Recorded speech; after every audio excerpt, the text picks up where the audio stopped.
ছুটির দিন কাটালাম কাকার বাড়ির গৃহপ্রবেশে। তো কেমন আছো সবাই? আশা করি সবাই খুব ভালো আর সুস্থ আছো। বেলঘরিয়া আমার ঠাকুরদার বাড়ি, আর সেখানে গৃহপ্রবেশে অনুষ্ঠানে আমরা গেছিলাম। দেরি হয়ে যাওয়াতে তখন পুজো হয়ে গেছে এবং আমরা গিয়ে দেখি পুজোর মোটামুটি সব কাজ হয়ে গেছে। আর এখানে আমার মা কাকার সাথে আড্ডা মারছে আর ইয়ার্কি মারছে। সত্যি আনন্দের মধ্যে দিনটা কিভাবে কেটে গেল বোঝাই গেল না।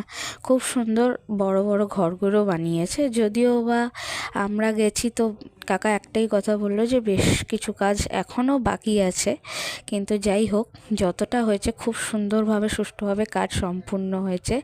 আর এখানে আমরা সবাই প্রসাদ বিতরণের জন্য বসে পড়েছি। এখানে সিন্নি মাখা হচ্ছে এবং আমার মা নারকেল কোড়াচ্ছে, নানা রকম ফল কাটা, প্রসাদ দেওয়া, সব রকম নানান জোগাড়ের মধ্যে, কথাবার্তার মধ্যেই আর কি ফাজলামের মধ্যে দিনটা আজকে আমাদের ভালোই কাটলো। আমি বেশ অনেক বছর পরই আমাদের কাকার বাড়িতে গেছি, এমনিতে যাওয়া হয় না, মাই যায় সব সময়।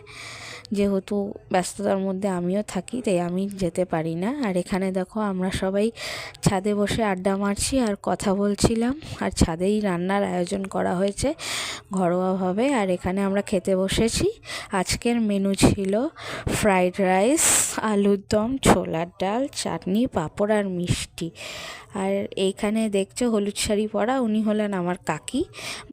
তো ব্লগটা তোমাদের কেমন লাগলো অবশ্যই জানাবে, আর চ্যানেলটা সাবস্ক্রাইব করে ফেলবে।